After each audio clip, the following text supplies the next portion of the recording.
Hello and welcome to a very special digital segment. We have, of course, been reading about tariffs and how they could act as barriers. There is a section of people saying that, look, this could impose a red flag as far as manufacturing is concerned. It could be a manufacturing disadvantage for a nation, a high tariff based structure.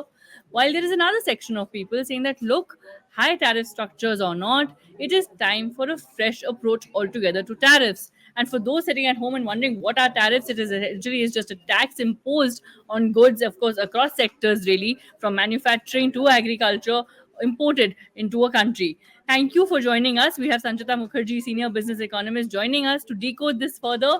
Thank you so much for joining us. So, as we just mentioned, there are two sections of people, of course, divided on this now. Some who believe a high tariff based structure could be harmful for manufacturing boost altogether for a nation, and others who believe that, look, it's time for a fresh approach altogether to tariffs. Your thoughts?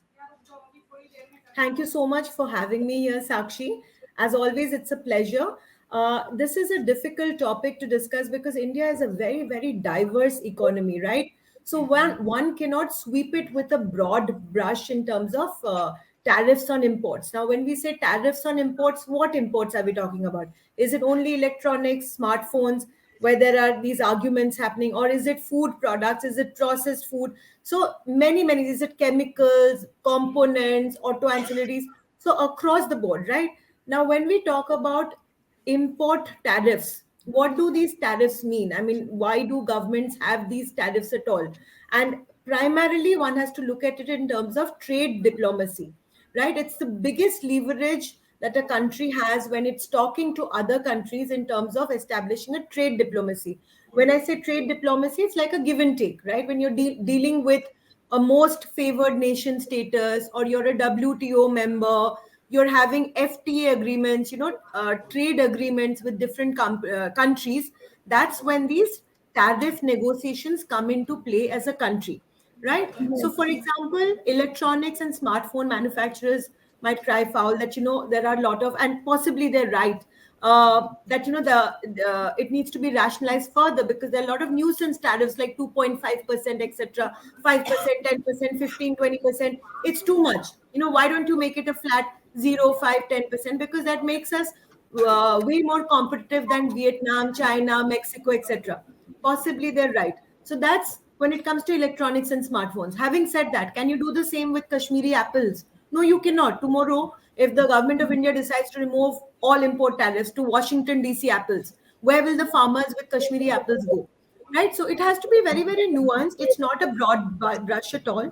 What one needs to understand is sometimes promotion of domestic manufacturing happens because you have import tariffs on certain goods, which incentivizes actually large foreign companies to manufacture their products in India because they want a share of the action which is happening in our country. So that adds to job employment, generation of revenue, all of that. It incentivizes people to come here onshore to a country, set up their own factories, and manufacture their components. So that's one. Revenue generation for the government is important when it imports, puts tariffs.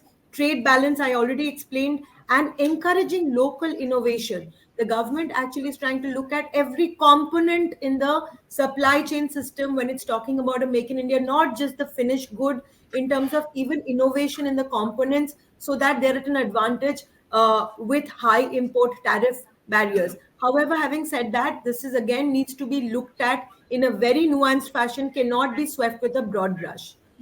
Right, that has been explained very, very well. That, look, it is important to look at components as well altogether, which is what the government is trying to do, as opposed to just the finished product.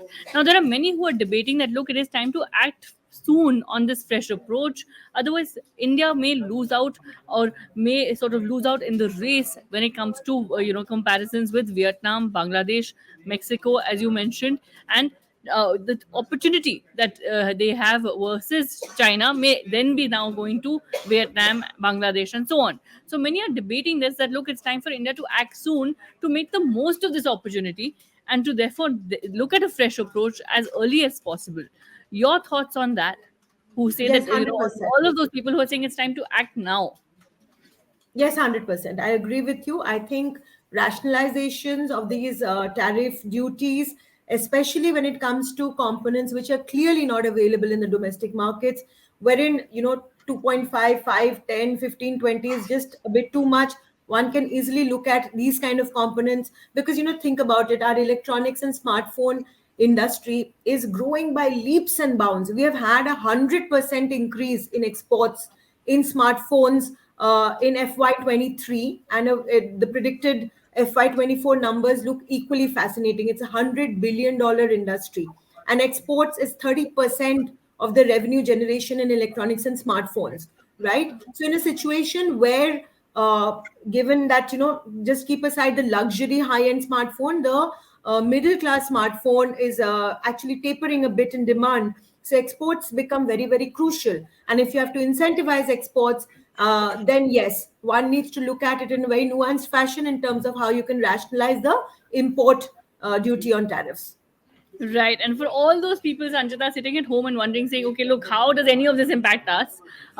Should you explain to them that, look, how does this impact the consumer at large? Right? A high tariff structure or even a structure that is looking at a fresh approach altogether, how could it impact consumers? Well, it doesn't really to a very large extent. I would say, for example, I'll give you the again an example of a food product, say like blueberries. So India does not really have a very high growth or a crop such as blueberries. Most of it is imported from US, and most of it comes via hotels and food chains and all of. And when it reaches the final consumer, not much incremental difference on the tariff. It's a good revenue generator for the government of India, because then in that case most of it is absorbed by the various multiple links in the chain before it reaches the consumer. So not much impact in that. But having said that, in electronics and smartphone manufacturing space, which is of course, like I mentioned, it's $100 billion industry. Smallest thing, like the smallest of components, if there is rationalization of prices in terms of tariffs, it will affect the pricing of the product for the final consumer. Yes. Right. So it does essentially affect the pricing of the product. And so, therefore, all of these debates and all of these thoughts are really, really important for the end consumer to understand more than you and me. So, lastly, of course, is a trade agreement future, in the future, will trade agreements really, tariffs and trade diplomacy be the way forward? Will nations need to increasingly turn towards trade agreements? Are they going to be the road ahead? I mean, of course, we've seen them in the past, we're seeing them presently as well. But going forward, is that the only solution then to trade diplomacy as well at large?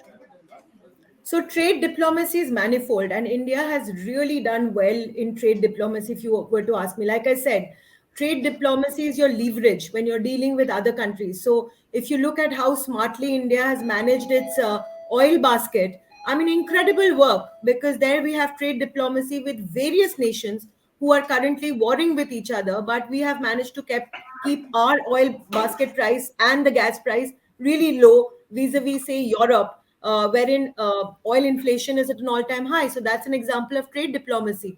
Similarly, in other goods, when it comes to defense manufacturing, defense exports, smartphone exports, dealing with, say, a company like Tesla, I think diplomacy is a very, very strong tool, and tariffs is a part of that for sure. All right. Thank you so much for sharing your insights. Of course, like you said, this topic really is so layered that we can talk Yes. about it in specifics or a broader picture altogether. So, what we have today tried to do is discuss a broader picture really for our consumers and our viewers. Thank you so much for joining us and, as always, sharing your informative thoughts.